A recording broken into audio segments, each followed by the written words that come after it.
into my little world. Painful to me, rips right through me. Don't you understand? Oh, my little girl. All I ever wanted, all I ever needed is here in my arms. Words are very unnecessary, they can only do harm. Bear near, near, near, bear near, near, near, bear near, near, near, bear near, near, near, bear near, near, near, bear near, near, near, bear near, near, near, bear near, near, near. Words are spoken to be broken. Welcome to the Friday broadcast on this channel. That didn't really work with the meter, but I'm trying hard. God knows I could try a bit harder.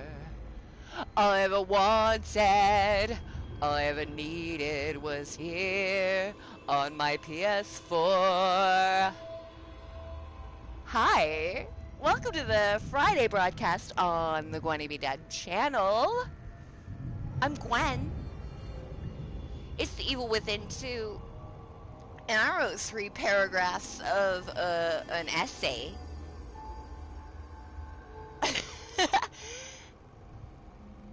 3 paragraphs before I had to let it go.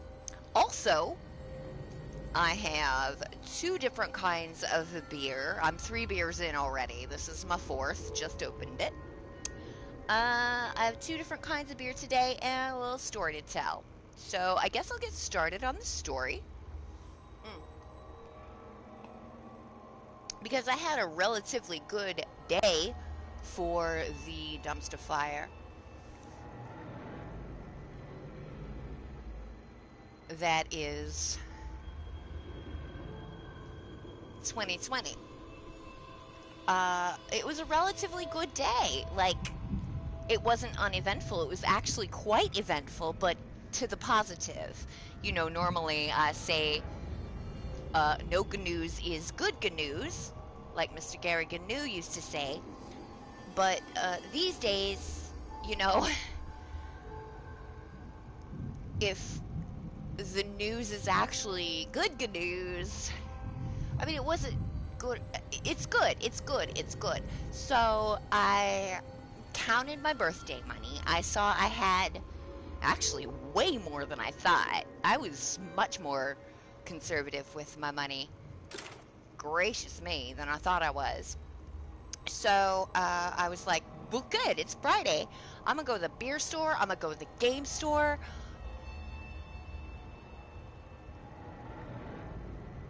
I'm going to give myself more birthday. Because it is still August. It is still my birthday month. It's only been a week. Come on. So, I went to the beer store. I get a couple of beers. One of which is one of my favorites. I really like it, and I haven't had it in a number of years, which is Sierra Nevada Pale Ale, which is what I'm drinking now. And then I went for a new one, which I will talk about later. I bought 2 6-packs of Fun Beer at the Fun Beer store. So I go to check out at the Fun Beer store. A lot of stuff happened with the lady in front of me. She was trying to buy some scratch-off tickets. It was a whole thing. Everybody in this community is very friendly and inclusive for some weird fucking reason, and I love it. I love my neighborhood. I do. I hate my house, but I love my neighborhood. So, it's a give and take, isn't it? So, I get to the counter. Everything's going along. We're just chatting, whatever, blah, blah, blah. Beer guy says to me, "You've got really good taste in beer." I'm like, wow, okay, thanks. I like to try new things. He's like, "These are the best 2 beers in here." I was like, oh. Well, that means a lot coming from you. He's like, well, it's true. So I got a little compliment today on my taste. My taste is just let's try something new normally. If I have the means to do so, I will just go for something new. That's all.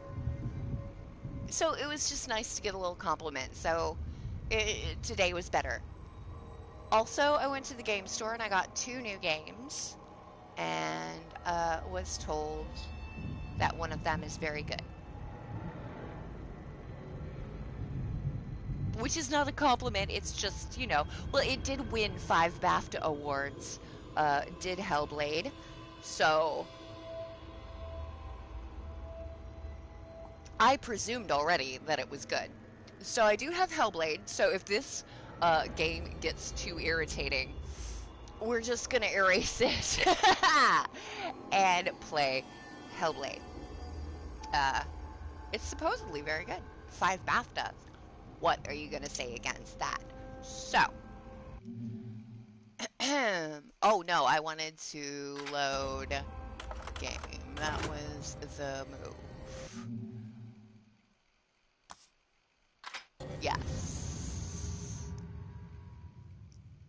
So, Bill and Ted, let me explain the title of this video. The new Bill and Ted is coming out, and I've got a problem with nostalgia.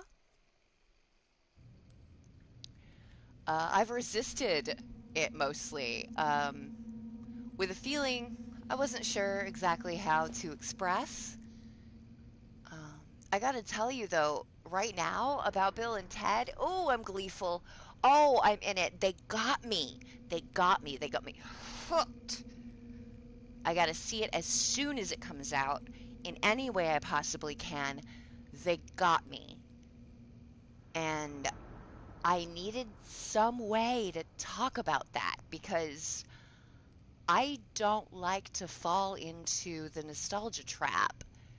Um, it's a delusion, and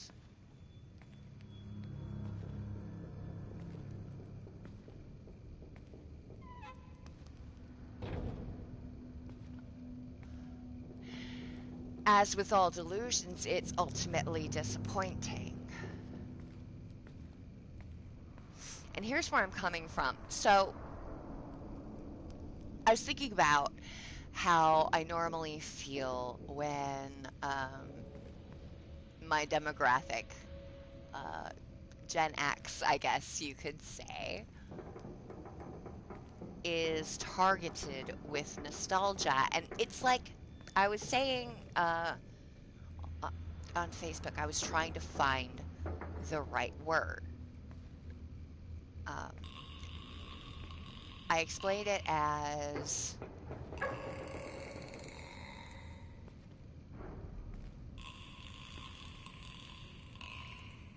like irritated, but also feeling like irrationally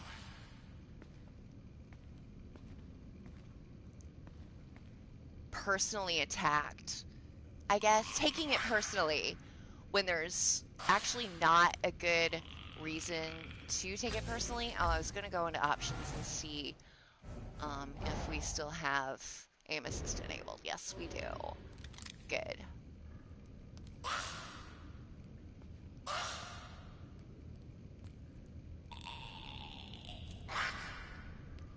It's not red though. Oh. Well, that was a bad idea. This, this is why I don't play these games, because I'm balls at them. Oh, I guess I should probably check if we're even live right now. Oh, we are. Oh, good. Okay. So,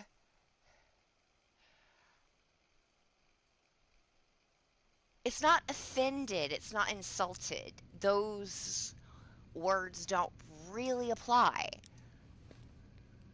Um, it's like an irritation that I irrationally take personally. And the reason why I say it's irrational is because Gen X is neither the first nor last generation to be targeted in this way. When we were coming up, it was our parents and our grandparents, you know, the boomers, the silent generation, the greatest generation. They were being targeted with serious nostalgia stuff when we were coming up.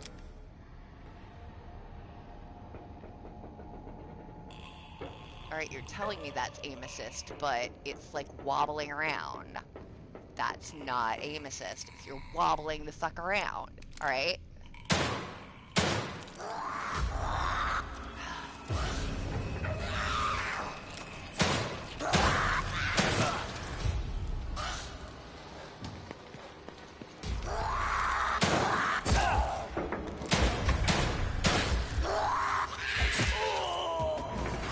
I hit that bitch with half a clip. Damn. The millennials are going to be hit with it pretty hard, I think, in the next few years. Given that I'm late Gen X and I'm feeling especially targeted right now, I think the millennials are going to be feeling it as hard as I do not too long from now. And I suspect not long from then, Gen Z is going to be targeted too, because it always goes faster and faster and faster and quicker and quicker and less time does it take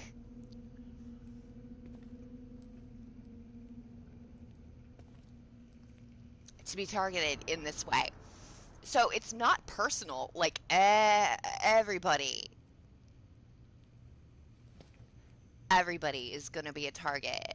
Nostalgia baits everyone. It's not personal, but I take it personally. I'm like, how very dare you? How very dare you try that irritating shit on me? And I'm irritated in like a personal way, and I know it's irrational. Um, Late Gen X, bitch. Every single ideal I ever held as a wide-eyed, dew-faced little nymph was vivisected before my eyes a very long time ago. But I'm not some kind of tough chick either. I'm vulnerable, The I'm late Gen X bitch thing is a defense mechanism against pain, against the inevitability of disappointment, against what I've already been disappointed by. I get hyped. I still get hyped.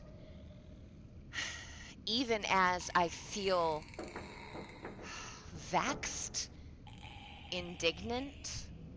What's the word? A lot of my friends gave me a couple of words. But we don't have like a pithy, really, phrase to.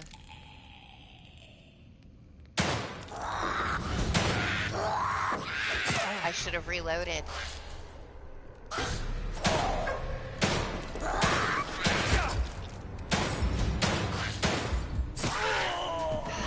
God, I'm terrible at this game. How do you reload the gun?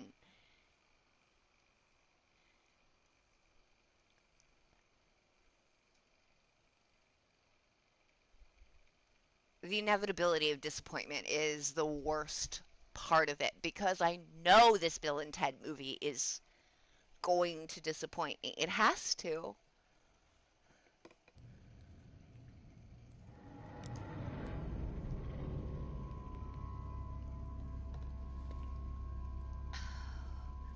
In 1989, I was 12 years old. And my family and I had just moved to a small town in the Finger Lakes region of upstate New York as, excuse me, hold on. Basically, it was a last-ditch effort of my parents to not completely fall apart. And it was to this idyllic town that they used to live in when Mom was pregnant with me. And they always talked about moving back.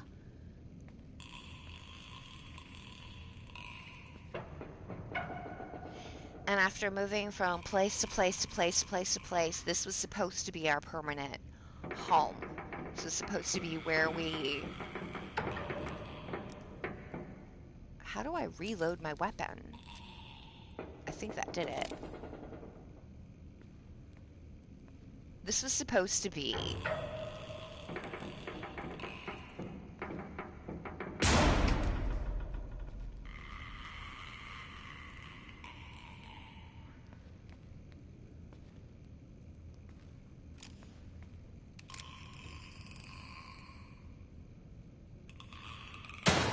the end of our family problems.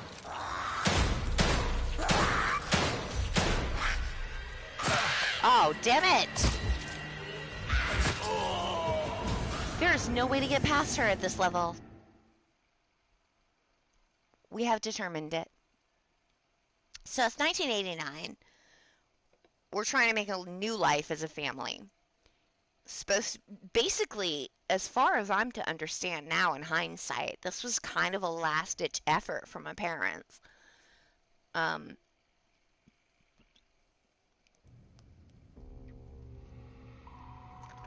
to live in this town that they had these nostalgic feelings about.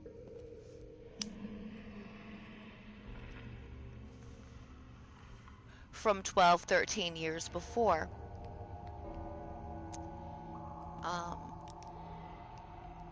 This all ties in, y'all. If I had written more than 3 paragraphs, it would probably make more sense, but I think you understand where I'm trying to come from with this. So,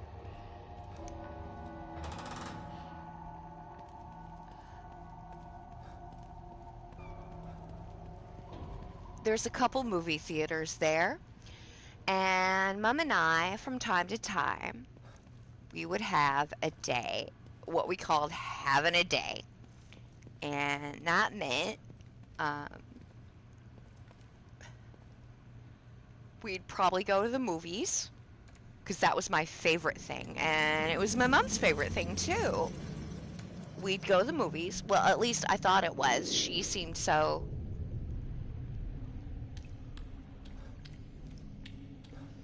I'm going to see if this will take me anywhere else. She always seemed so keen to watch a movie with me as well, so, like...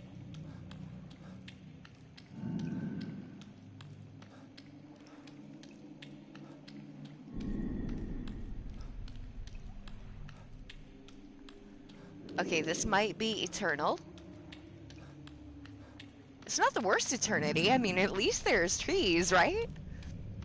So she seemed pretty keen as well. So we would have a day, and it usually involved a movie. There was some shopping, luxury shopping, something we wanted, not necessarily what we needed.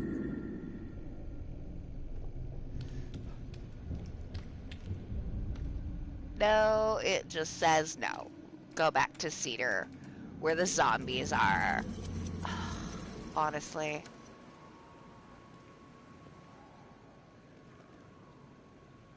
Honestly, you fucking people.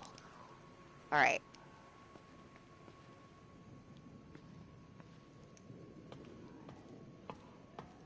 And then we would go to Friendly's. Do you remember Friendly's Are there friendlies is still around, guys? Because we would go to Friendlies and we would get these giant ice cream sundaes. I mean, enormous, way too big.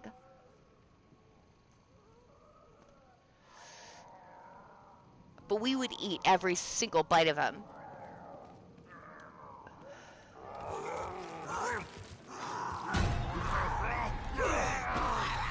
Oh, good God, man. Oh, this is terrible. Flee! Flee if you can! Oh, you can't. There is no way out of this. Holy shit, there's no way out of this for someone of my skill. My limited, absolutely shitty skill. Am I gonna have to go down to easy, even with aim assist? For God's sake? Probably. So we'd go to Friendlies. I'd always get the Reese's Pieces. Reese's Pieces, but I called them Reese's Pieces. I still do, apparently, when I'm not thinking about it too hard. Sunday. Which also had a Reese's peanut butter cup, like, because it came in like this big, like, brandy glass. You know, one of those giant ones. And it was all kinds of ice cream and whipped cream and peanut butter and fudge and like all that stuff. And then it was topped with Reese's Pieces, and then it had a Reese's peanut butter cup garnished on the side like a slice of orange. And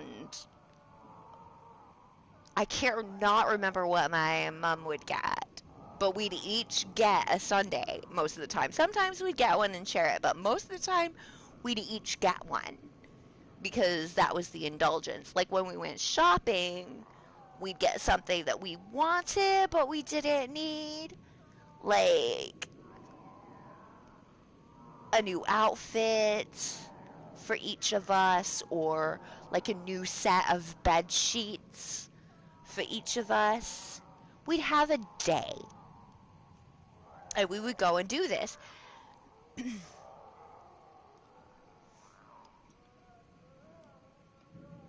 It was very special, and Mum and I have continued to do this to this day.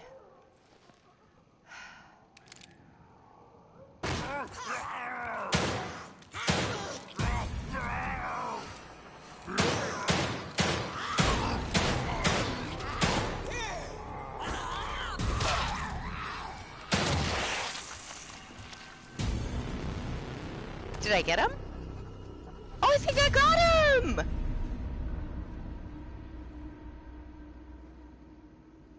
I think I got him. Well, I wish I could quick save after that nonsense.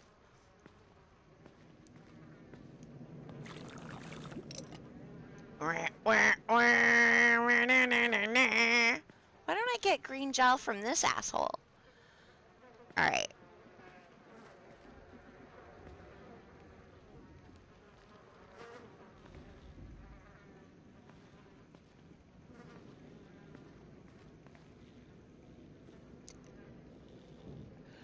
So in 1989, there were two movies I remember distinctly going to see with my mother.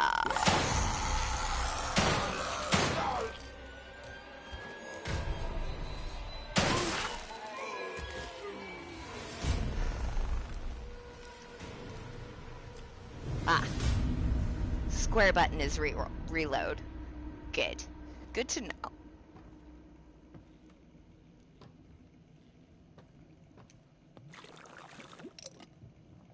Where? So, the two movies I remember most distinctly, and I could be mistaken about the year of one of them, but I am not mistaken about Bill and Ted. I think it was Batman and Bill and Ted.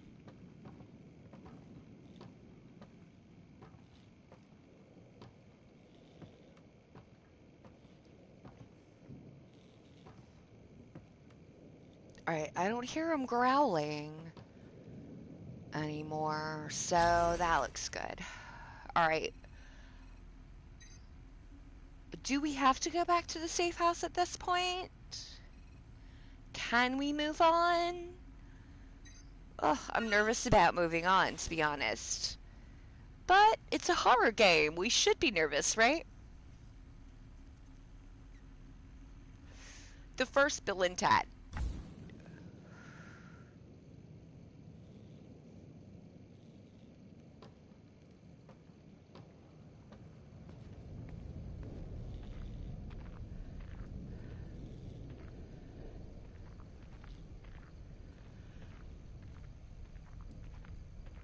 I do not remember anything else we did on the day, but I remember Bill and Ted.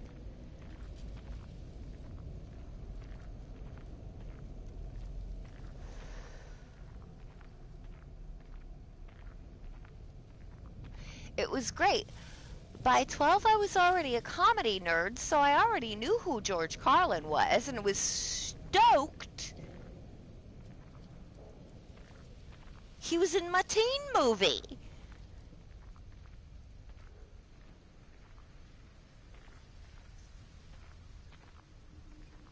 What is all of this? Aww. Well, I guess that was a bad move.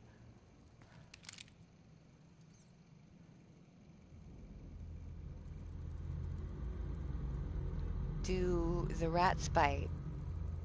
Or do they run away?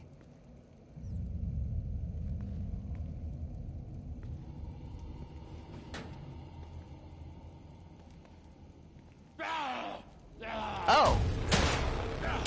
I should have realized. I did realize, but I... Oh, for God's sake.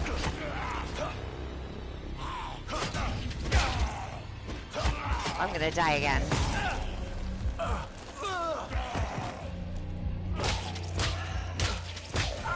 Alright. I'll remember next time I get there. Oh my gosh. This is not the usual game I play, so please, please be kind with my learning curve. I do not play this kind of game every day. Alright, so...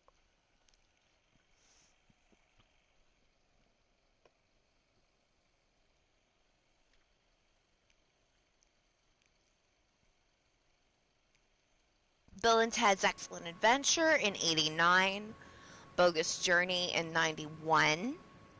Oh, geez. All the way back here, is it? I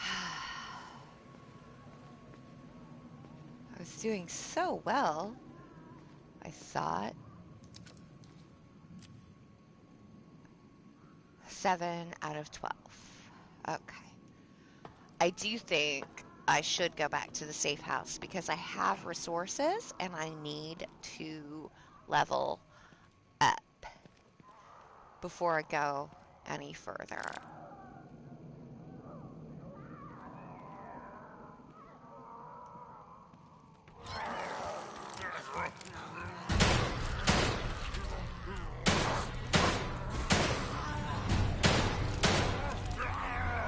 God damn it.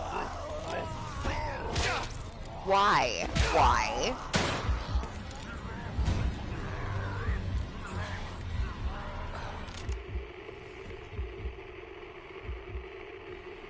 That was not the correct button. I have health somewhere.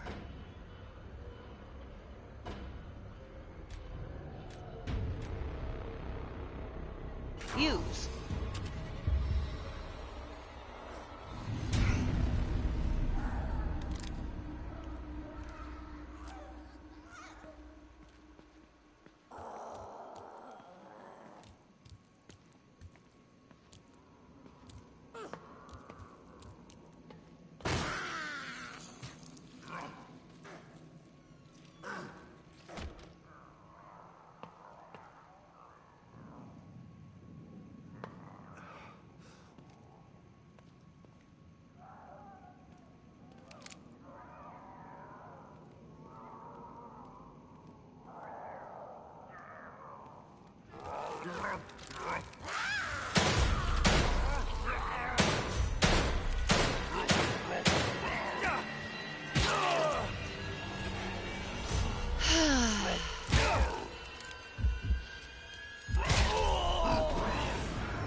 This is not my favorite game.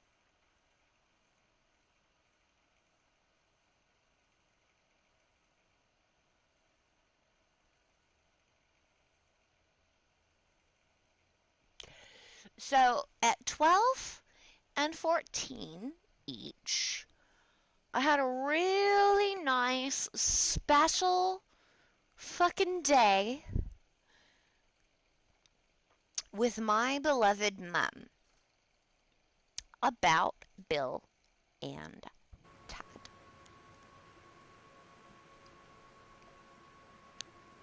Because the original, it was time travel, and I love time travel. I still love time travel.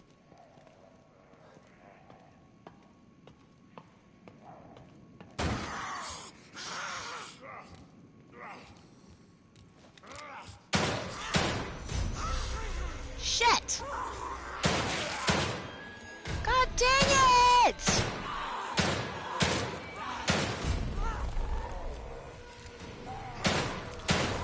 I'm like right here hitting these bitches. Okay. Okay, I hit them.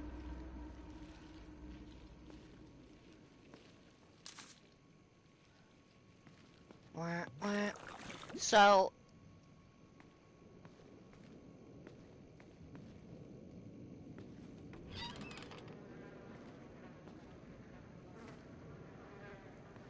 it's not the same as just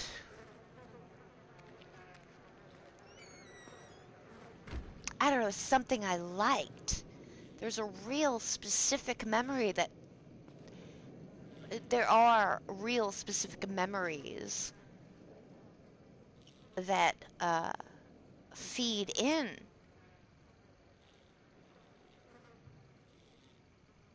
to that I don't always get because as a 90s kid it wasn't always easy to spend time with your parents, to spend real good quality time with your beloved mom.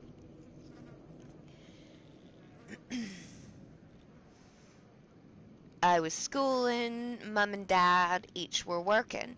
It wasn't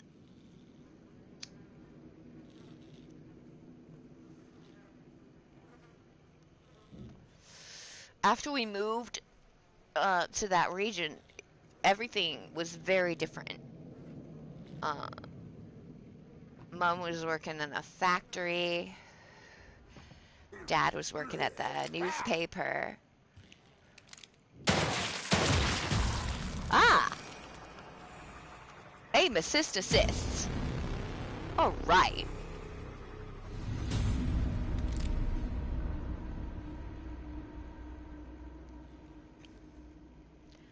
I need to... Alright. 281 away. Alright. But that's not actually what I'm going for. I'm trying to get... I'm trying to equip that. Oh, no. No, no, no. Oh, alright. We alright. We alright. We alright. How's that work? Okay. We're gonna get stunned. It's good. But I've got to go to the safe house. I gotta get back. I can't go forward. I got to get to a workbench. I gotta get to that level up thing.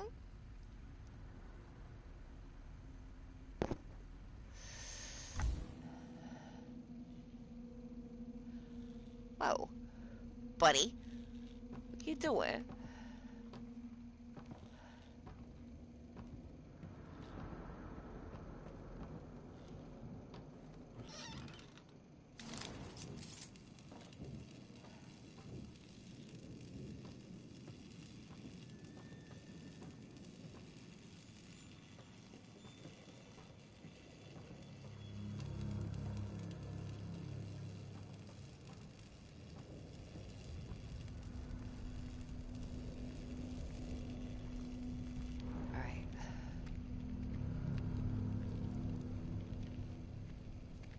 So,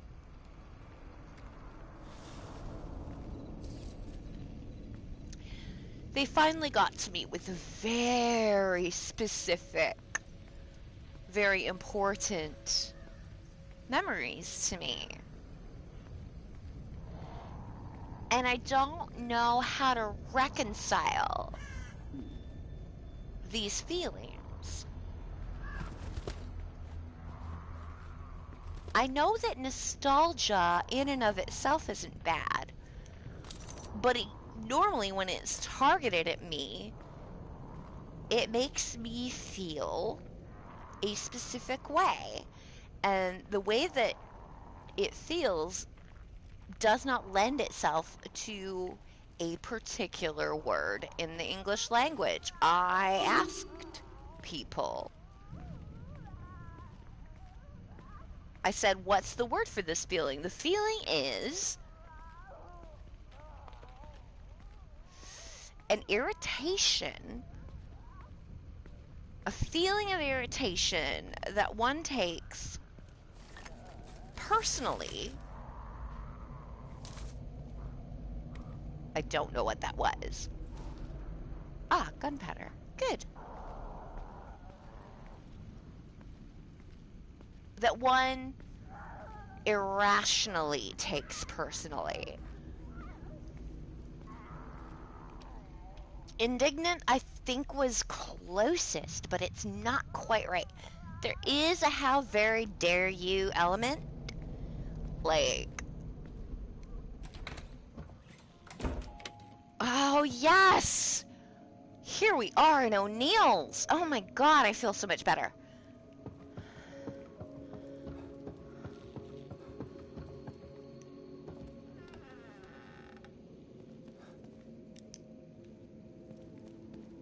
Alright, first of all,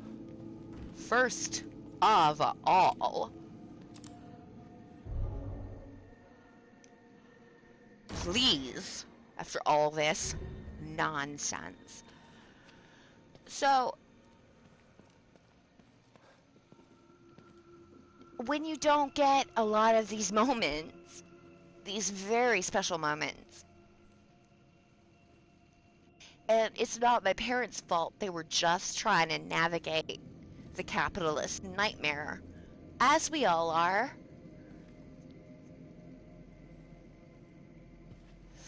Mom was working in this factory. It was a hair care product factory. As she would come home with like acid burns, like these burns all over her hands and forearms from the shit she was handling. I'm not kidding. That was a rough time. I'm curious about hair care factories now.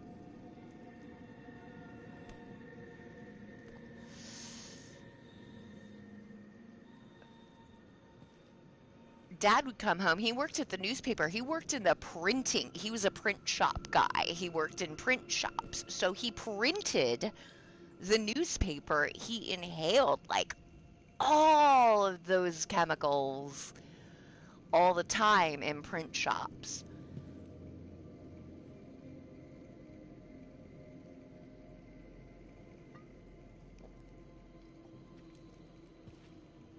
But in this little town, he worked at the newspaper.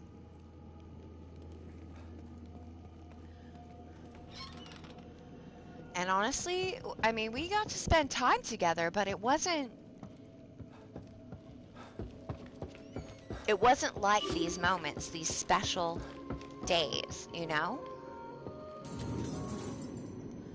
All right, I'm gonna go get electrocuted. I'm gonna see if we can maybe level up. We have 2500 green gel. That seems good. So in 89 and 91, so good. Let me help you.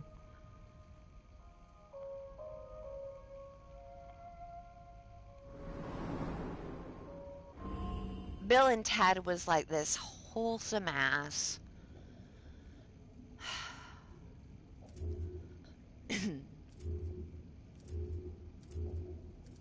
entertainment that I, as a 12 and 14-year-old girl, could really get into. And I did. I did. And I fell in love with Keanu Reeves, and I fell in love with Alex Winter. And anything that they have done so far artistically, I've paid attention to. Not the closest necessarily attention to, because Keanu became a huge star and not everything he's done is the best, but mostly it's the best because it's him. And Alex Winter never reached that kind of stardom. But did you know that Hideous Mutant... the movie Freaked was supposed to be called Hideous Mutant Freaks? Hideous Mutant Freaks? They eventually called it Freaked. Also, I wanted to tell you about this pale ale. This is Sierra Nevada Pale Ale. It's one of my favorite beers. I love it. It's so tasty. I haven't had it in years. Still so good. Let me give you the spiel on the back. These are always fun. Let me see what it says. That label is kind of messy. All right, let me try this one. Much better. All right. This pale ale in your hand sparked the American beer revolution. Bold and complex, with pine and citrus notes. From whole cone? This label's also a little bit messed up. Cascade hops. This pale ale. Okay, hold on. Let me start from the top. This pale ale in your hand sparked the American craft beer revolution. Bold and complex with pine and citrus notes from whole cone. From whole cone Cascade hops. Right. This pale ale was first brewed in 1986? Is that what it says? Maybe. And introduced a generation to the glory of hops. Our pale ale is still a classic, and Sierra Nevada Brewing Co. is still 100% family owned, operated, and argued over. By whom is it argued over? That'd be an interesting deep dive. Oh, goodness, guys. Hold on. I gotta grab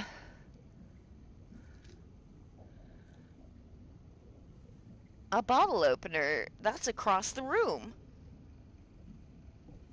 And I'll run to the loo, too, now that I'm here in a safe place. Oh my god! Guys, The Evil Within 2 is very difficult if you haven't really played games like this before. If you've played games like this before, I imagine I don't know how to gauge the difficulty, but it is difficult for me. All right, back in a sec.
So there's kind of two things I wanted to explore.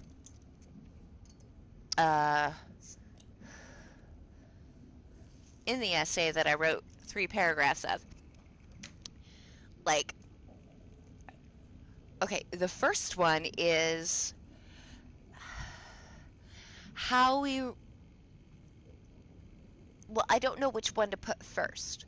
All right, so how we can put words to feelings, because feelings are so very nuanced and so very personal.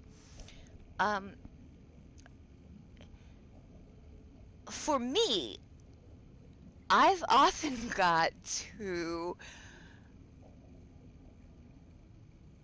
go to other languages or archaic language to even start describing some of the feelings I feel. Like German is actually pretty good. You know, you've got Schadenfreude, you know, these compound words that talk about particular feelings that you're feeling. Like, I know Schadenfreude. So I asked if there was a German word. No one came up with a German word yet for the particular feeling I'm feeling, which is an irrationally personal feeling of irritation. Due, if you want to get more specific, due to being targeted by nostalgia. Because I have not felt this until I was targeted by nostalgia. And I felt something I really have trouble articulating, and I really need a pithy phrase or an archaic term. I'm sure there isn't an archaic term. Maybe there's something in another language. My friends tried. Scrunnered was one. Vaxed. Peeved. But none of them. Indignant was the best. Thanks very much, Shrimp. Because I have felt indignant, and there is a certain feeling of that. How very dare you? How fucking dare you? But it's not as angry. It's just really irritated. Really annoyed. Really annoyed. Really annoyed. But it's not that strong, but it's not that weak either. It's stronger than it is weak, but it's not that strong. I feel like indignant is the closest one that we came up with.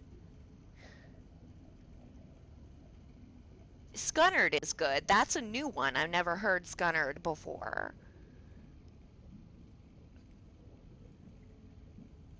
Thank you, Rad. Scunnered. Feel a bit scunnered about that.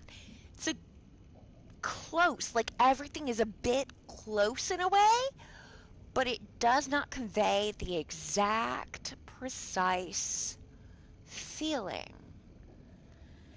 And I find it hard to describe some of these very nuanced feelings without paragraphs of explanation.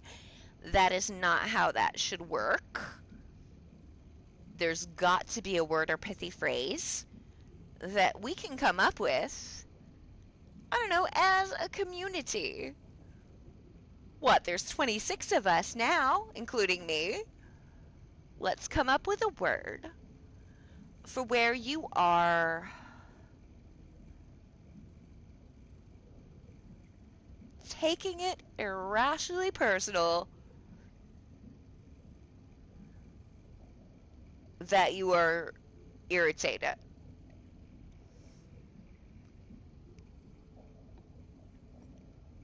We can use the nostalgia thing as an example.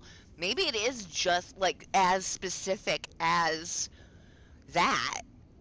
Like,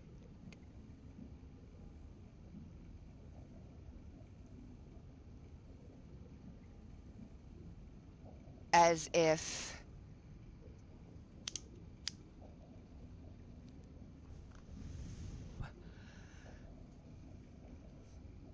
I mean, maybe it doesn't even have to apply to anything else. Maybe it just has to apply to the sort of... It's not resentment. I was gonna say resentment, but it's not. It's not that, 'cause it's not scunnered. It's not quite indignant. It's close to indignant. It's real close to indignant. Let's try to find or create these words for, or pithy phrases, like,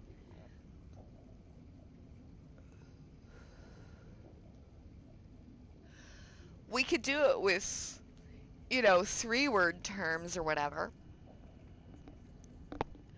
Just make it pithy. It's difficult sometimes because one's emotions are not always just love, hate, fear, sad, happy. Sometimes it's very specific, and I think we need ways to describe those things without having to ramble on about them.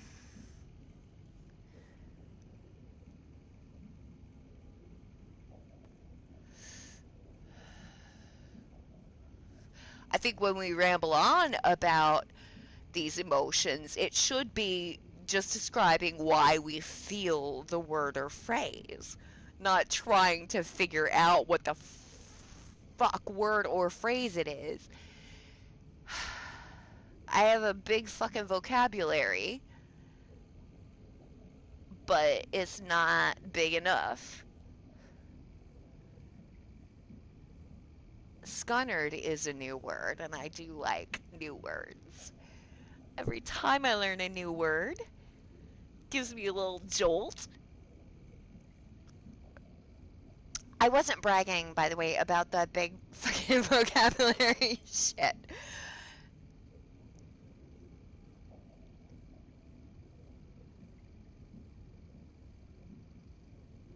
It sounded like I was, and I wasn't. It's just...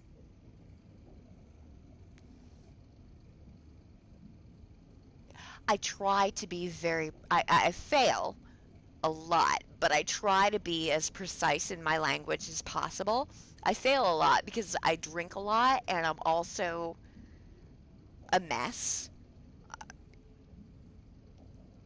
But I try to be as precise as possible in my language so that I can get my exact point across. And the only way to do that is to know as many words as you can know so that the precise word for what it is you're trying to convey will pop up. And sometimes it does not pop up. The best one is indignant. I do feel like maybe because there is a how very dare you. But now, the other thing I wanted to talk about is like that feeling versus how fucking excited I am about the new Bill and Ted and how I will do anything I have to do to see it as soon as it comes out. We don't have movie theaters anymore, so I don't know how that's going to happen. Maybe VOD. And it's not going to be the same because my mom's not going to be there with me.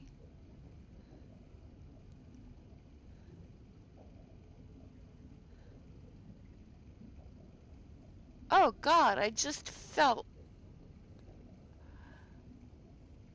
such a feeling of despair. Oh, there's a good word for what it is. Despair. Ugh. Let's not go there.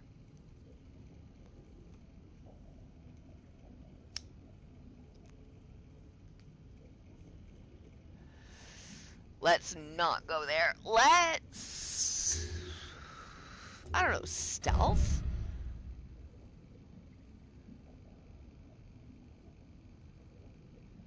Or combat.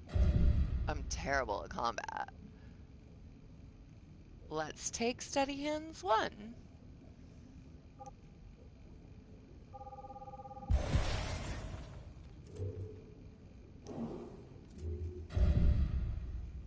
And let's take low profile 1.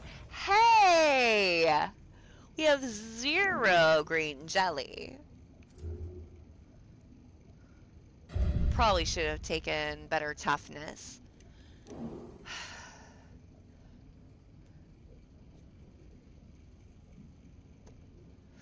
But we saved it before this, so... I don't Hey, understand. you got anything to say? This place. It's just like Beacon. But this isn't Beacon. This is Union. Is it? It all seems familiar to me. These walls, that Doesn't chair. look like anything to me. You. For me, it's as if nothing has changed at all. Nothing has changed at all. I know my office is relaxing, but it's no place to loiter. Fine. You want me to go? I'll go.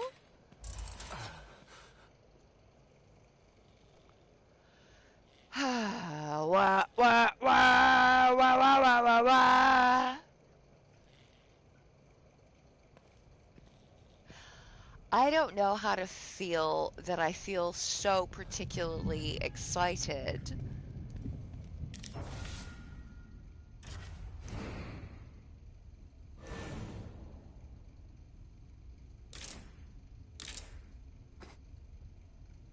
Alright, fine. Everybody wants 90 pieces and parts.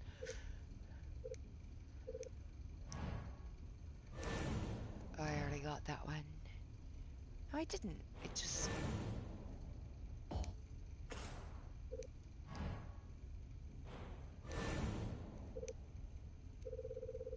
Wait. What's that? Reload speed? No. No, it's not worth that. Firepower is the only one that's really worth that. Fire rate, maybe? That's pretty good. Alright. Fine. We'll do reload time.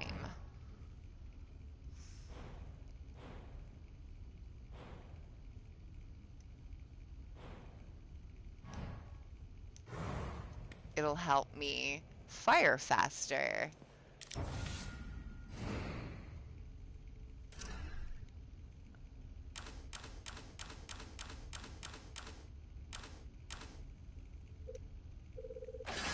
Eight bullets it is.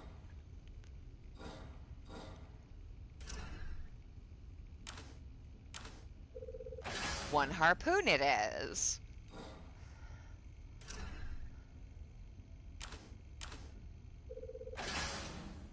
One medical syringe it is. Ha!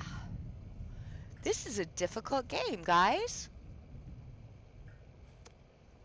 Bit of attrition here.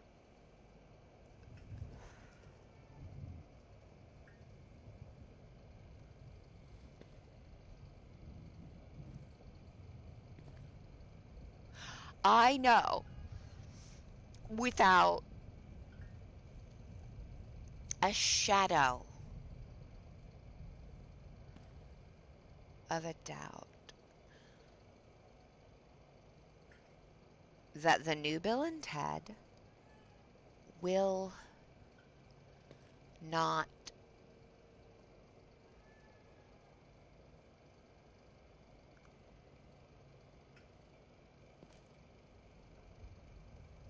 be able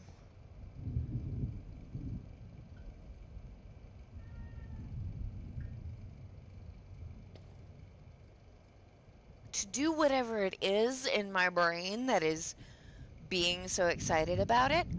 But, Miss Lady from Flight of the Conchords, I cannot remember her name. I love her. She is in George Carlin's place.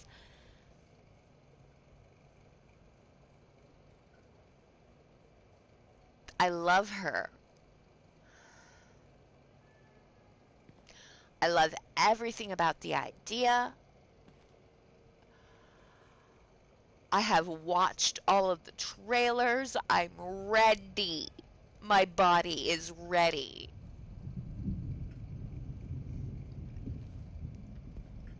I never stopped loving Keanu. Why would you? He's like the best. He's the best. I'm glad the internet, like, recently, within the last few years, started appreciating the greatness of Keanu, but, like, I'm an old lady.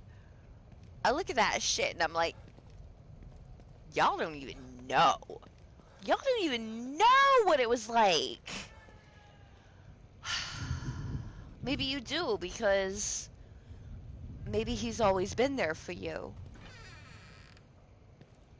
Maybe it's similar for you. Maybe he's always been there for you too.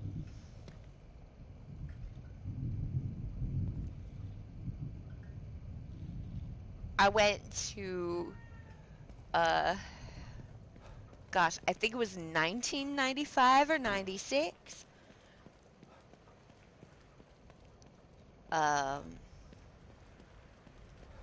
One of my best friends in high school, I will not name her name, but she knows who she is. And I went to a Dog Star concert in Orlando, Florida. Now, Dog Star was the name of Keanu's band.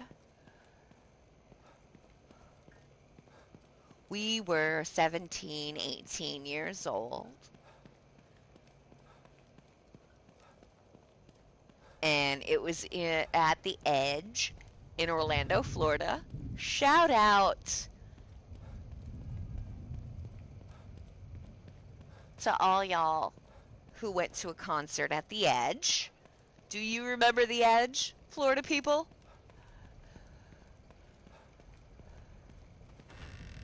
That was a great venue. They had the best acts at that venue. How do I get out of this place? Oh, through the mirror, right? Through the stupid mirror. Okay, I gotta find the mirror.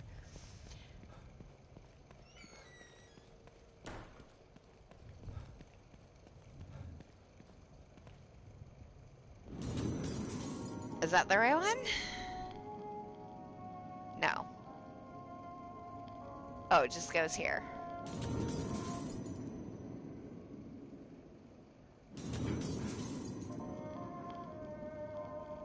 The shit? No. No, I gotta go outside. Ugh.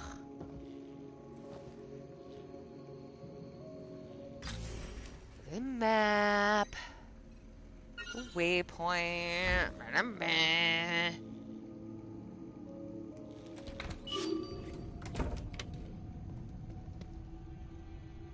Hope they don't fucking start.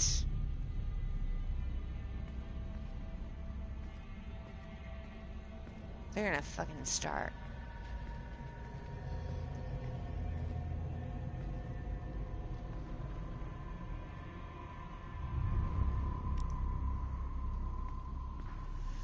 Ms. Best Friend and I were the oldest people who were not moms there, I think. It was like a sea of 13-year-old girls. We were 16, 17, I think. We felt like adults, but we were all there for the same reason. The reason was Keanu Reeves. Keanu Reeves has always been, and hopefully will continue to be, someone we can count on. Not as an actor. He requires certain conditions to be a good actor.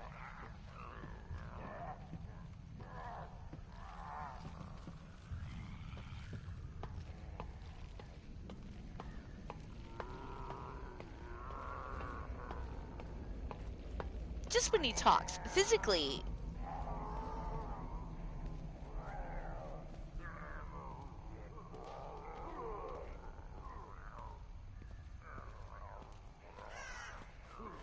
the way he positions his body, the way he uses the space is undeniable. But if he's gotta talk,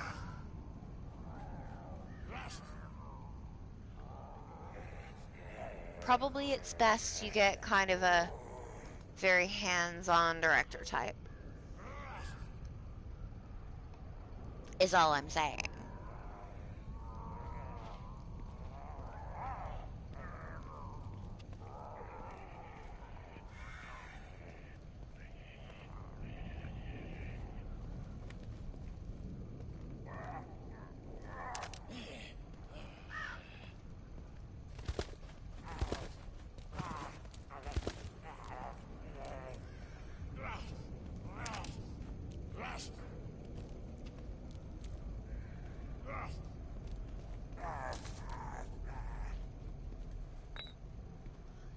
Physically, nobody better.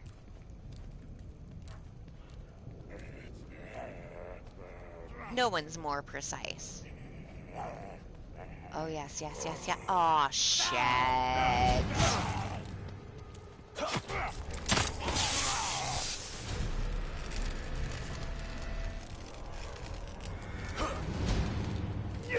Yeah.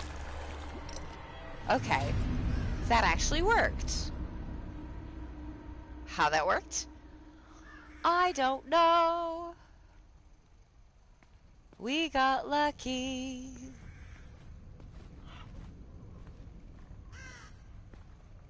Happy days. Barrel's toast, but the rest of it looks okay. Need to find some parts to fix it.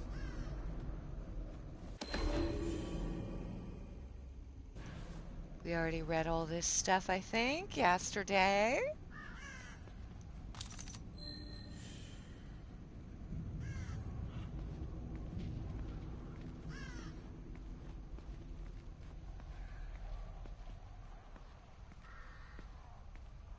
I'm really surprised that worked.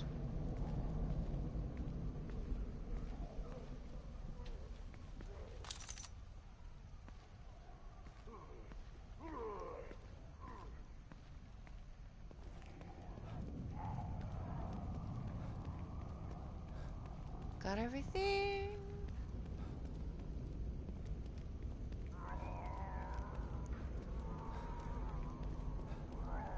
But I don't like putting somebody up to sainthood, especially not somebody like Keanu. 'Cause he's just a guy. It's part of his charm. He's this ridiculously handsome, tall guy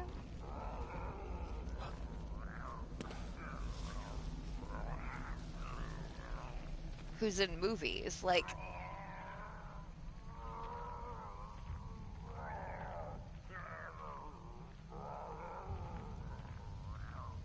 a clock's ticking on that one.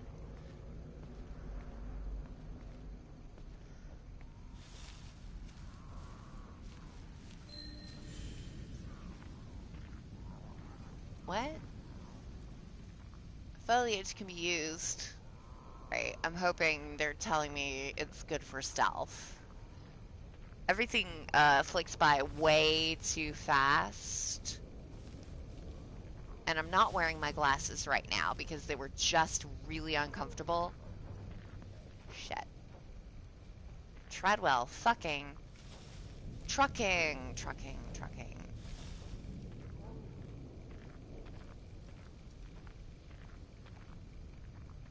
I don't like sanctifying Keanu. But, bro, it's been 30 years and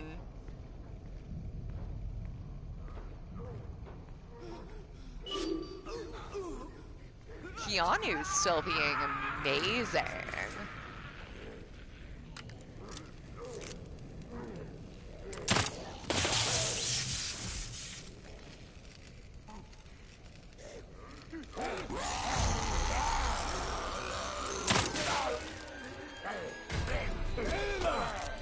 Okay, dead.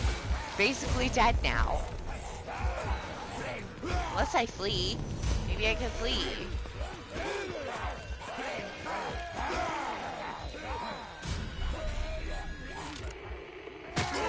Oh, wrong button. Oh, god damn it. Dead.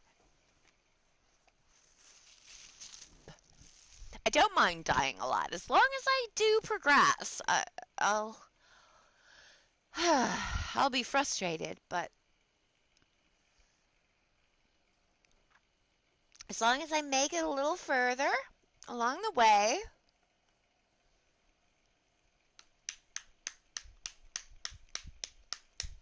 Now, maybe you'll say, Gwen, you're always singing these old ass songs. It's just I already know these songs for that long.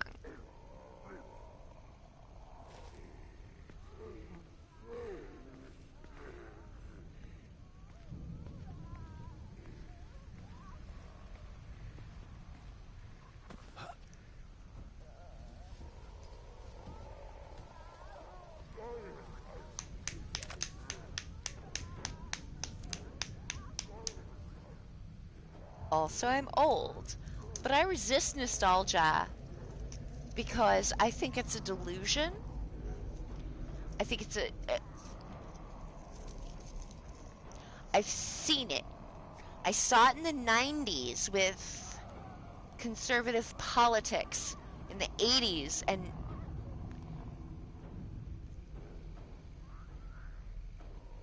and it still goes on today about some mythical time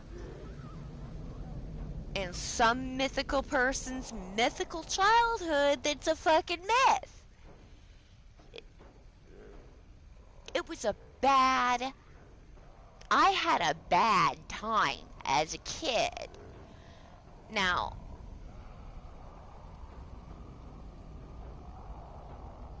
it's not... I'm not blaming anyone by saying that.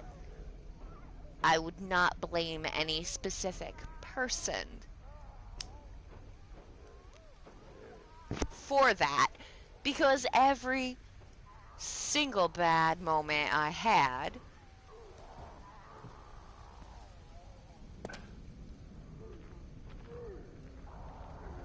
had to do with stuff that the people... Well, I can't say that, no. I can't say every single one. I had a bad time as a kid, and I think a lot of other people have too. And what they are trying to do is make themselves feel better. And I can't blame anybody for trying to make themselves feel better. For heaven's sake. That's all I do. My entire life is trying to soothe myself so I don't fucking die.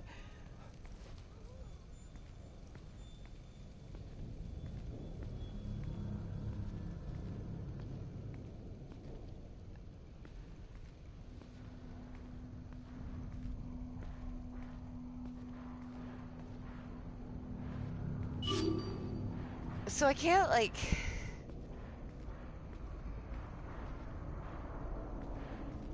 I can't say that this is wrong, but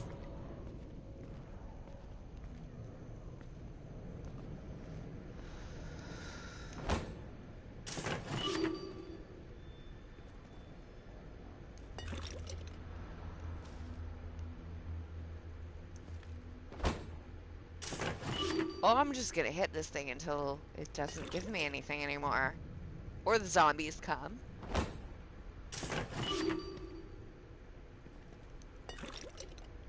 Heck yeah.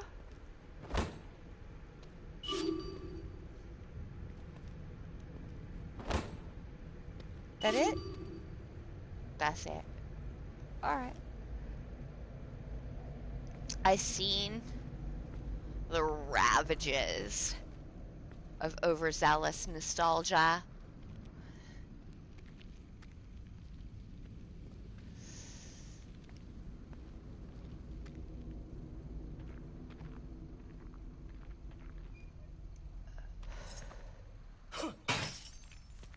Oh, this is all new. Okay. And it's why I am the way I am?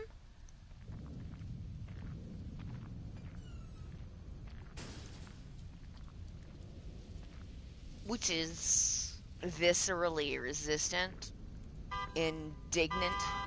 What's that?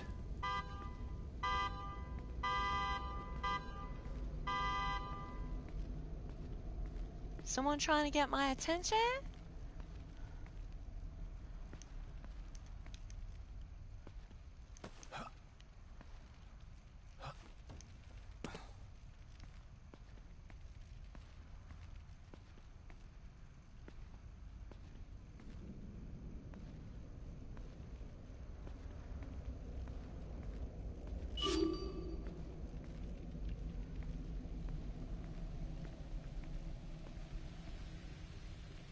I guess not there.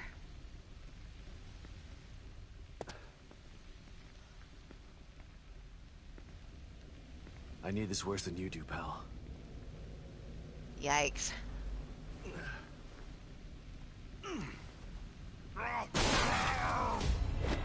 Stupid.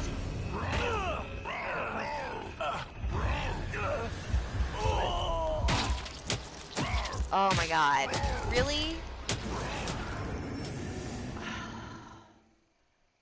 QTEs, man. I am terrible at quick time events.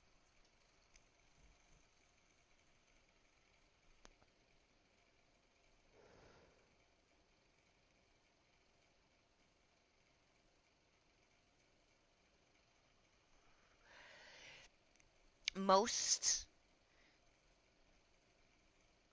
of the nostalgia you're getting from pop culture, that we are getting from pop culture, is a lie.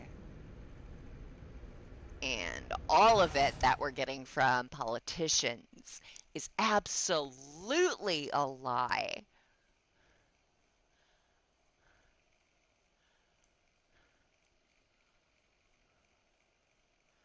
Just a naked and bold lie from politicians that I am surprised even works anymore.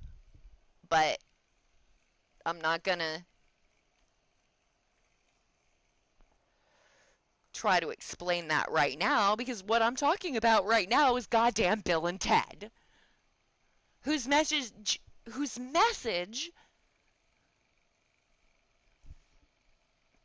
I think is universal.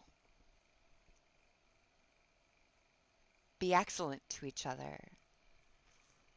Party on, dudes. Back in 2 shakes.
if this were a proper video essay, I would have told you who Bill and Ted were. Wouldn't have just assumed you already knew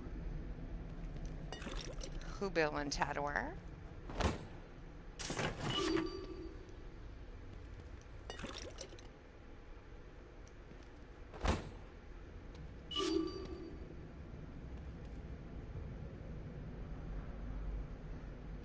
Bill S. Preston Esquire and Ted Theodore Logan are two dudes.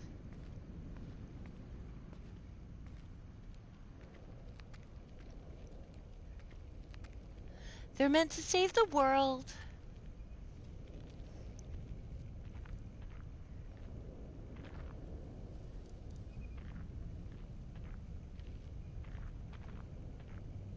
By writing a particular song, performing it,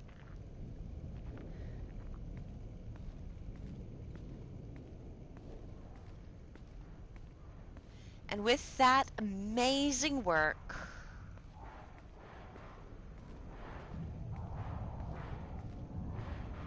bring forward a utopian future.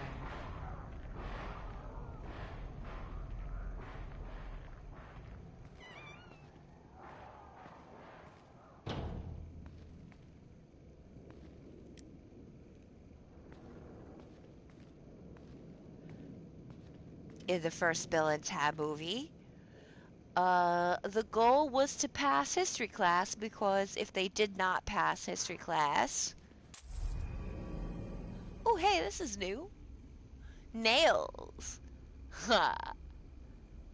These long stainless steel nails are the kind typically used in construction. They make great shrapnel. Maybe later I can make a bomb.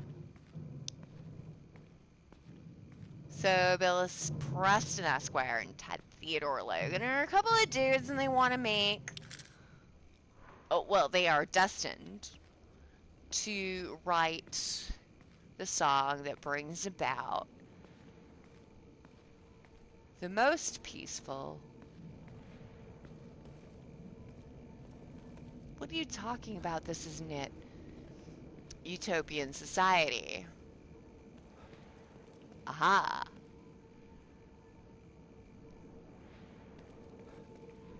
How am I supposed to get supplies if every cache is overrun? Shit. How am I supposed to get supplies if every cache is overrun with those things? Should do it. You're not getting out of there, shitheels. James, it's Ryan. Come in. I locked a bunch of those things in the room underneath the auto body shop. I'm heading to the visitor center now. James, do you copy? Oh, jeez. Shit. There's a supply cache under here?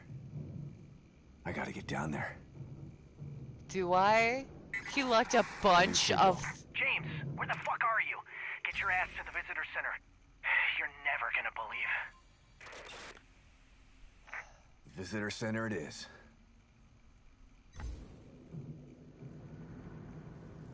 Back to the visitor center.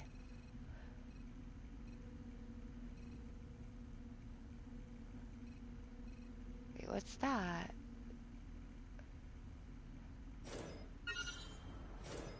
Right, that's nothing. That was my waypoint.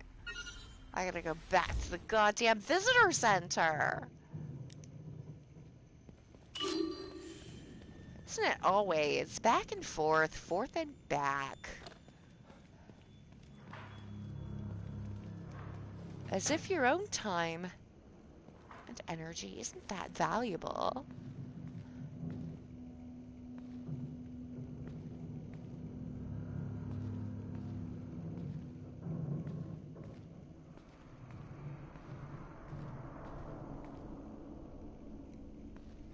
So in order to ensure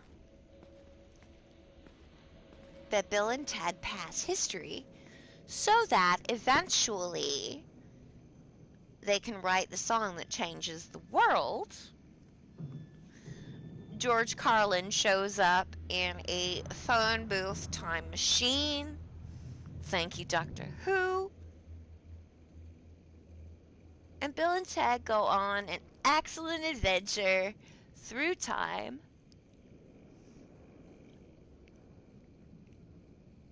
Bringing back Joan of Arc, Socrates, Socrates, Sigmund Freud, Beethoven, so that they can do a Abraham Lincoln. I think Genghis Khan was in there too. It's been a long time. I did do a little research, but I never put down bullet points because I was writing an actual essay and I only got 3 paragraphs in. I should have just written bullet points, but I was like into writing the writing thing, which is good, don't get me wrong. Super good. But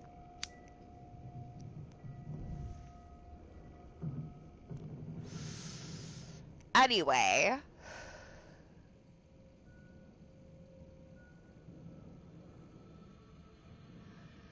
they go through time, they gather up all of these people from history, bring them back to San Dimas, California, 1989. San Dimas rule!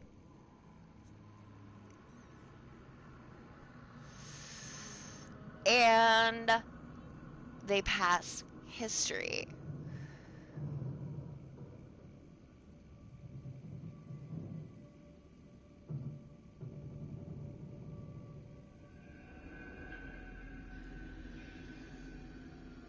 In spoilers, by the way.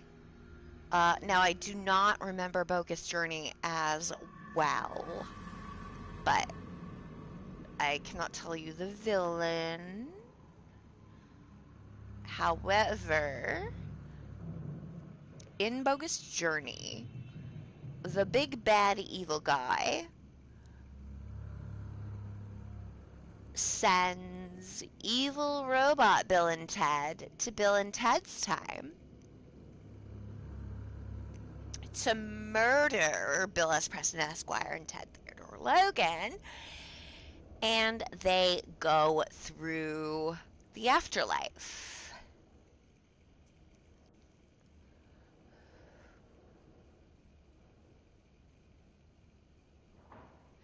I will tell you right now that if Bill and Ted's Bogus Journey hadn't happened, I never would have watched an Ingmar Bergman film. I had no idea. I asked my mom. I thought it meant, because she was laughing. She told me about Ingmar Bergman.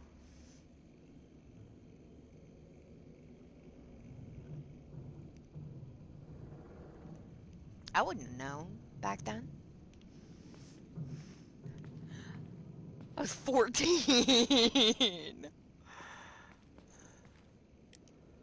I was a 14-year-old American chick. Wouldn't have known. If not for Bill and Ted having their bogus journey. I owe a lot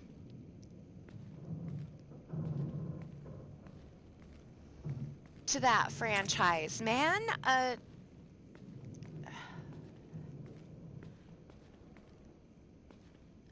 Not just good memories, but understanding things I didn't understand. Being able to explore, Bogus Journey, man. They were going through their own personal hell. Bill and Ted, I remember,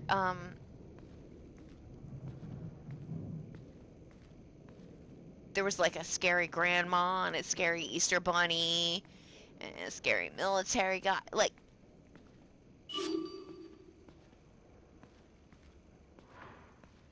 they were going through their own personal hell in hell. I was just starting to... What am I taking? Ooh, I took some weapon parts. I was just starting to figure out all that stuff, or try to figure out all that stuff.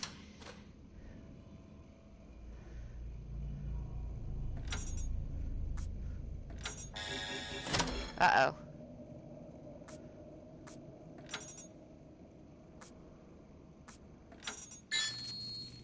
Hey!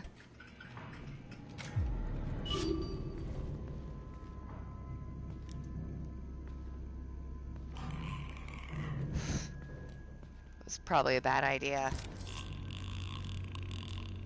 Definitely a bad idea.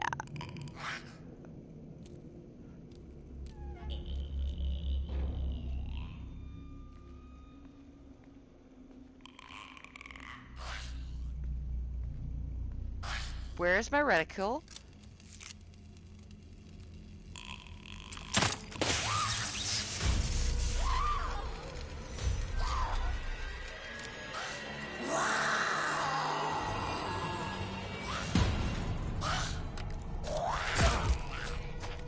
I'm dead. I'm already dead. We're already dead.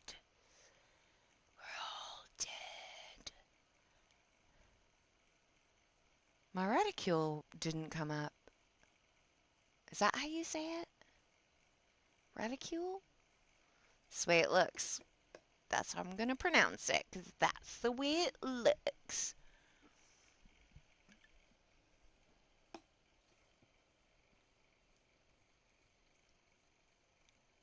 What I'm saying is, this goofy ass, silly ass shit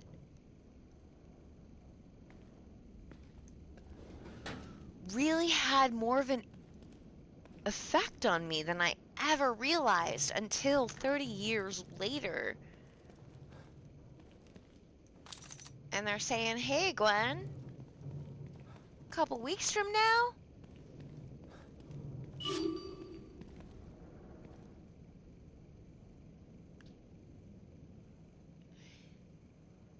it's over the hill, Bill and Ted, dealing with their failures.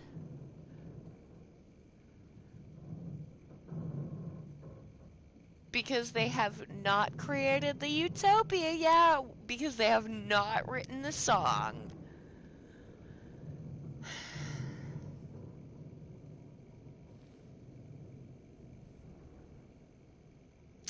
Up until now, I could just assume they wrote the song.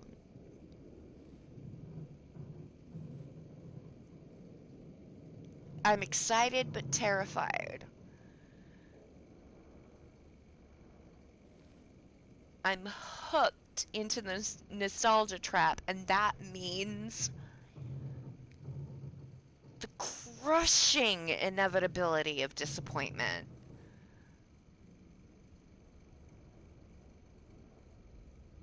And I don't know the words or pithy phrases to describe any of these emotions.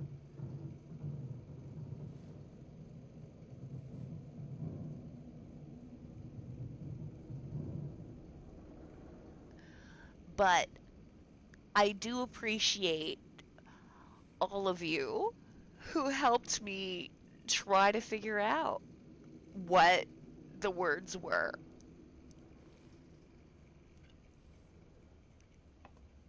Because in a couple weeks, when the new Bill and Ted comes out, because I will I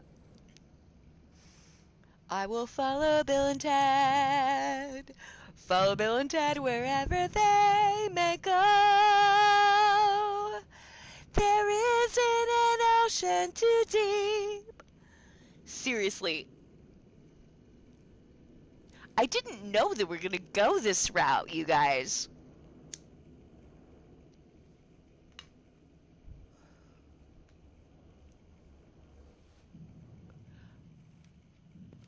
I knew they'd try Alien and fail at Alien, they did. Because they keep trying Alien over and over and over again.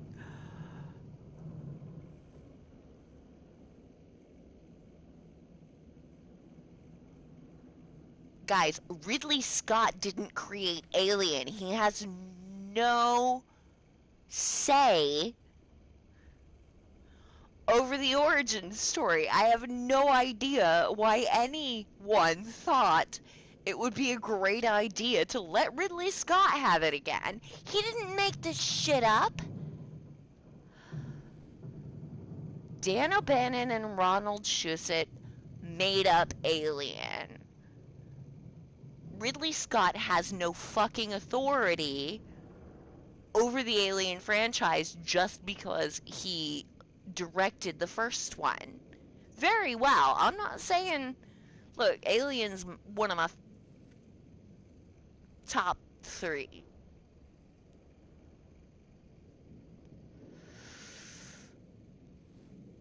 Evil Dead, Shaun of the Dead, Alien, probably.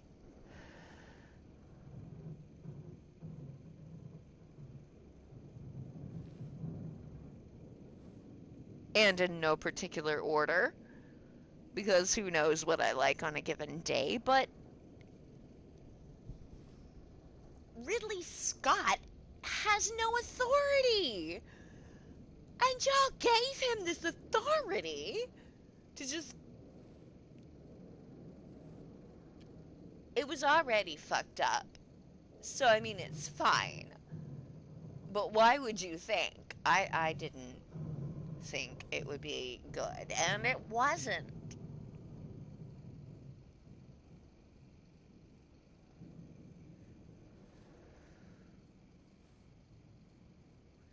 Prometheus was not an Alien movie, and that's fine.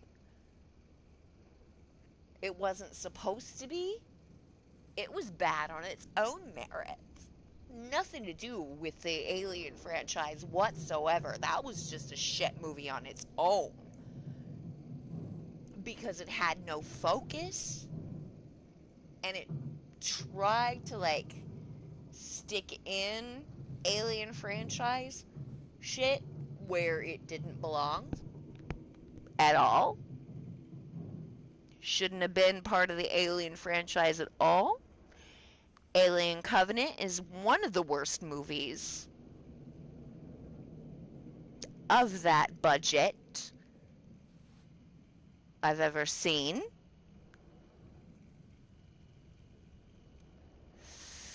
And I have seen a lot of shitty movies, but ooh. Oh, Lord. Oh, sweet child. No. My point is, nostalgia is a disease, and it should be eradicated. But I'm really super stoked for the new Bill and Ted! I know I'm gonna be disappointed. I know I'm gonna be disappointed. I know I'm gonna be disappointed. I know.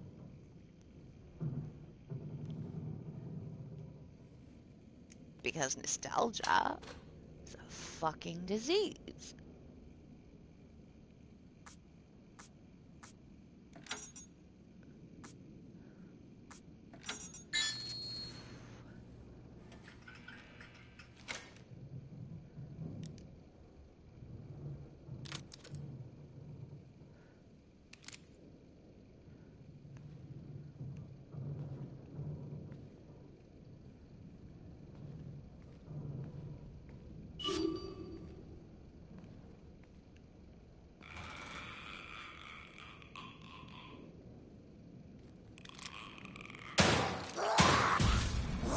Ah, crap.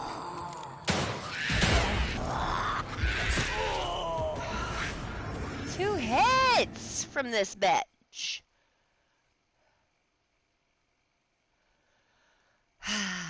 Some days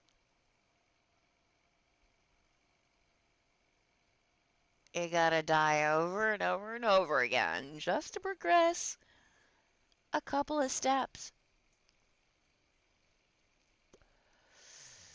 I fucking hate this world sometimes. I think one of the reasons that I am getting so excited about Bill and Ted in particular is because it was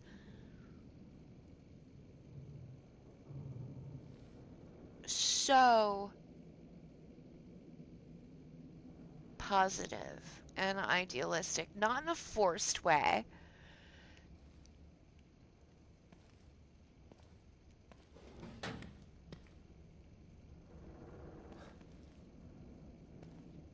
Not in a fake way.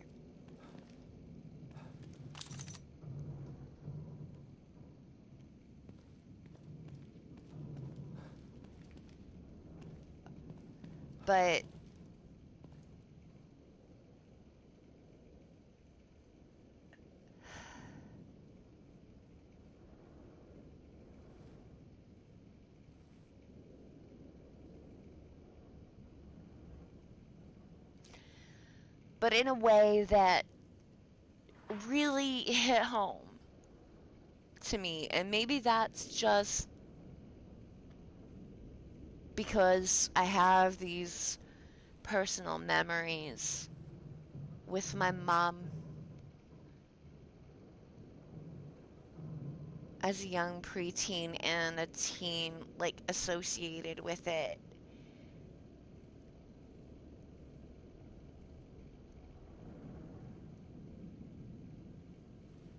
It's difficult sometimes reconciling these feelings. I'm 43.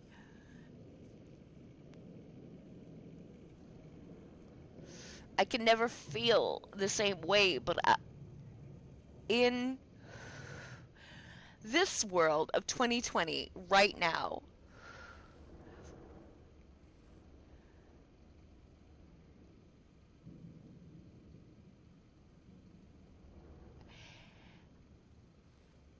I need so desperately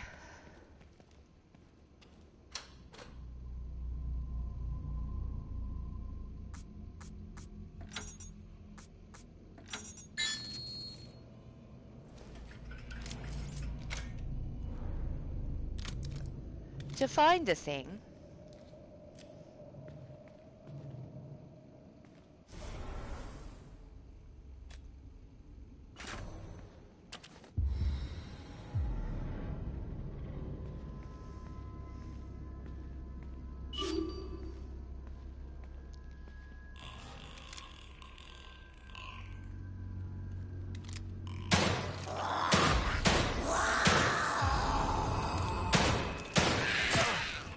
how?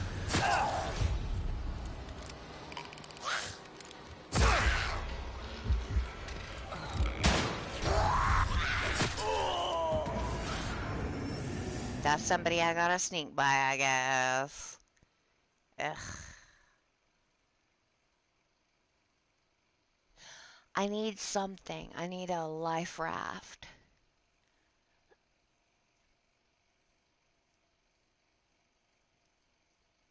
You know how people who are apologizing for shit say they're in a dark place? I'm in a dark place. I'm not apologizing for shit. I'm not doing anything right now to apologize for.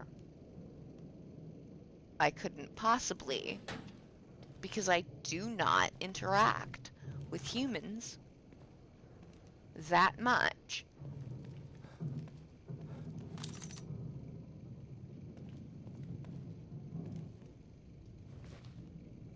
This is a real dark place. This is not an excuse for terrible behavior. This is the darkness. I believe in a thing called love. Just listen to the rhythm of my heart. There's a chance we can make it now. We can wait until the sun goes down.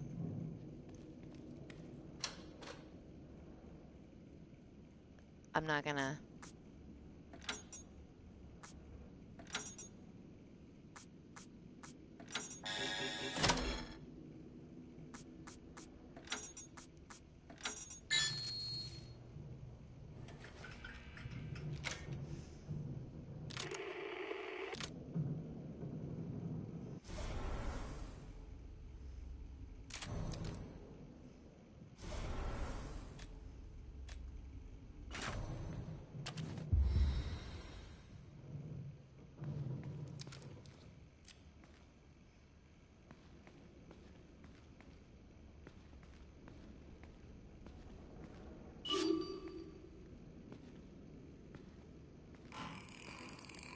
I am trying my dangdest to stay alive.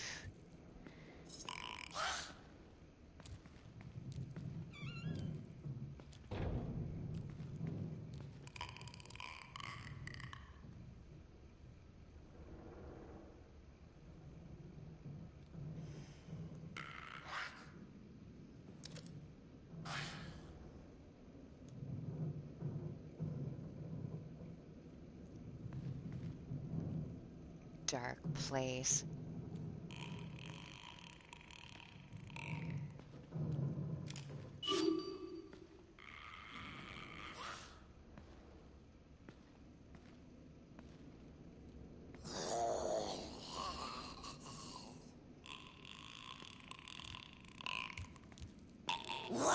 No, you didn't see me? No!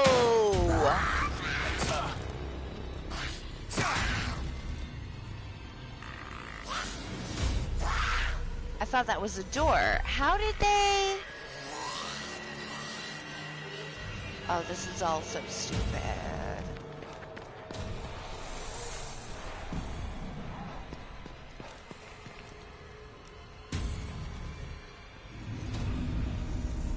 Gotta be more careful with these things.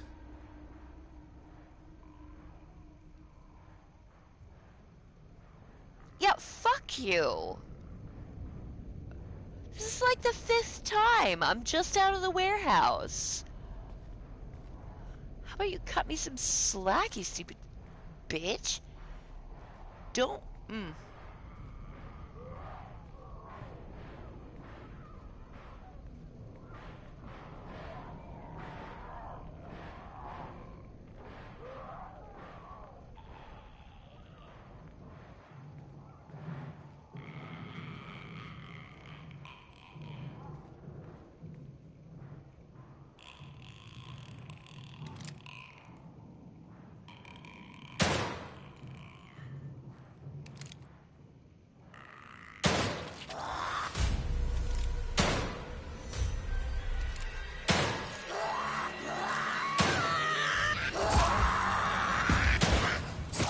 Oh, so dead every time.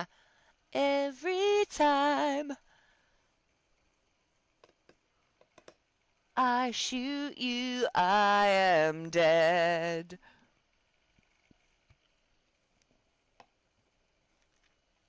I shot that bitch in the head, like, several times.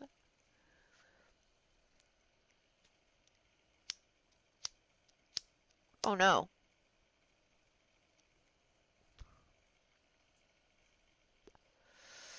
My lighter's starting to be difficult. So, tell me, please, how do you work around describing difficult, nuanced emotions that don't have words for them?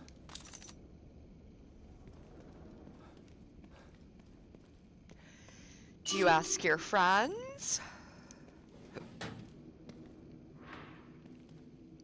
Do you make up words? I've made up words. I just cannot find a specific word for this one.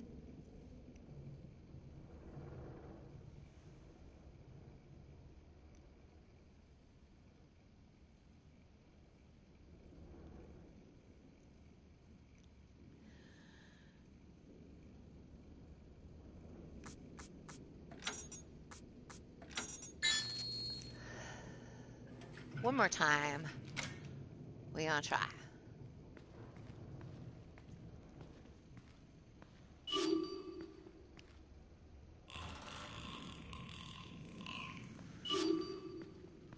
Where is she coming from?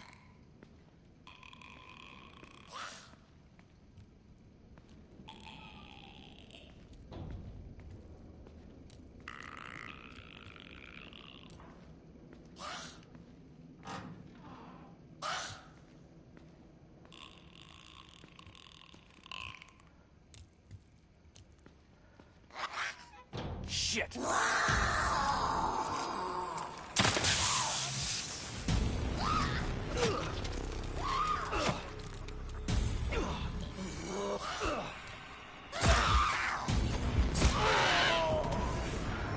Well, that didn't quite work either. That's a timing thing, I guess.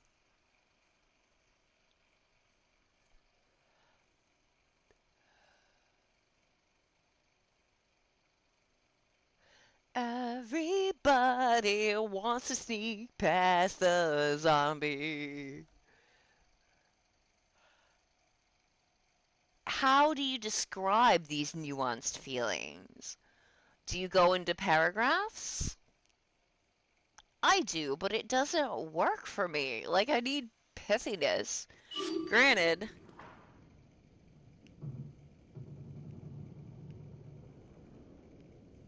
Here we are at 11:56 p.m. Eastern. And I'm still talking about it, but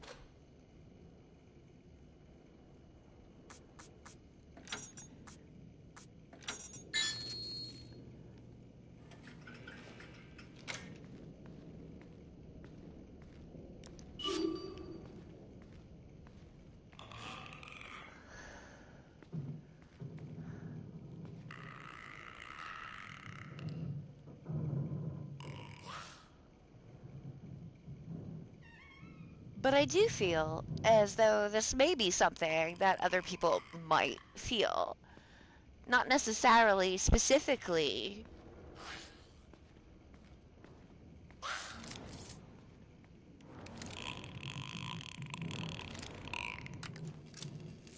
Shit.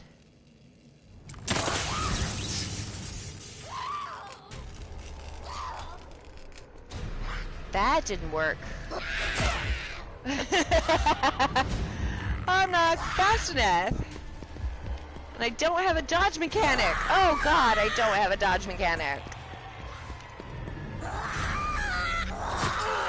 Oh. There's no dodge. It's not like I'm Jill Valentine. I'm Evanston Thornbuck.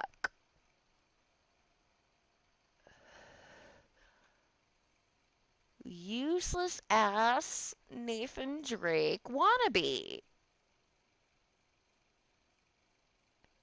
Can barely shoot a gun. Can't even jump. No dodge mechanic.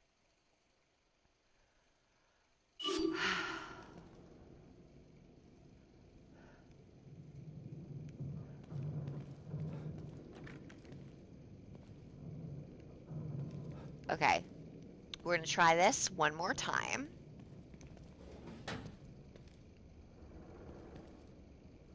Then I'm gonna do the spiel.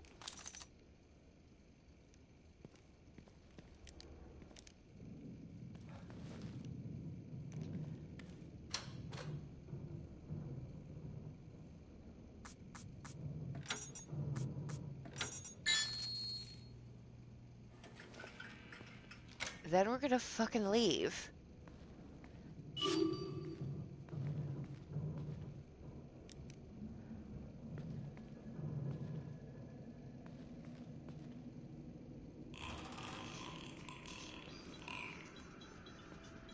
So I can call my mom back.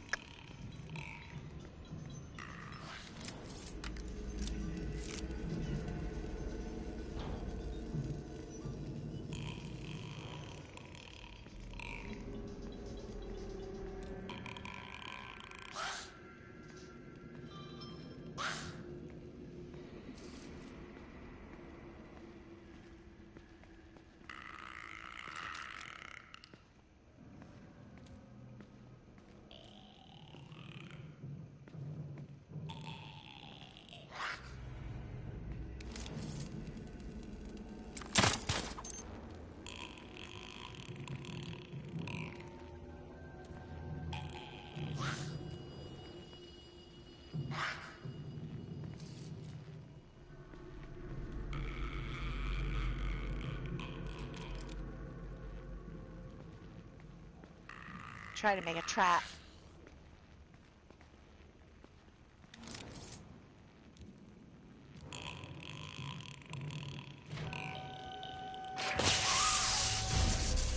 Nice.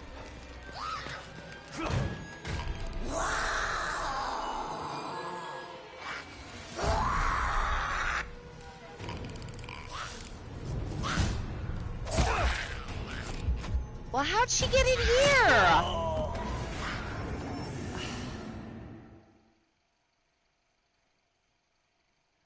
Next time. Next time we'll figure it out.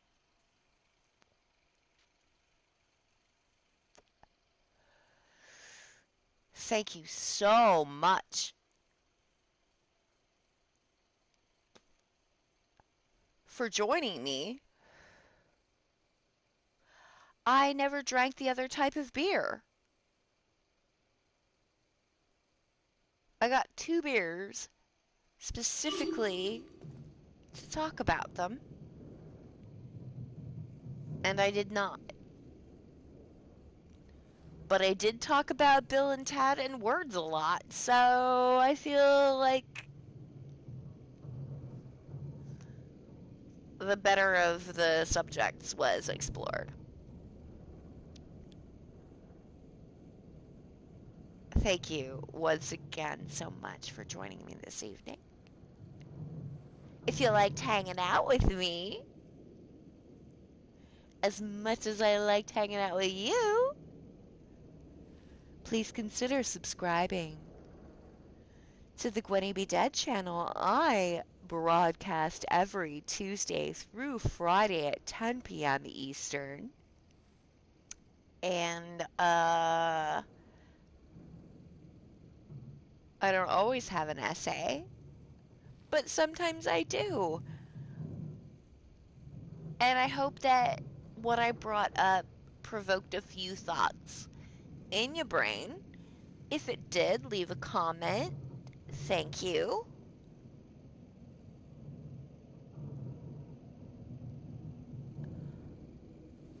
I hope you will engage with this channel.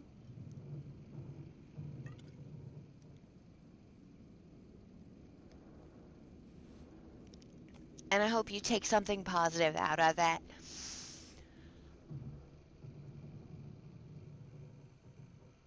Mostly just thinking about stuff. Thinking your own thoughts. And not worrying about necessarily the thoughts of others. And I will be back on Tuesday.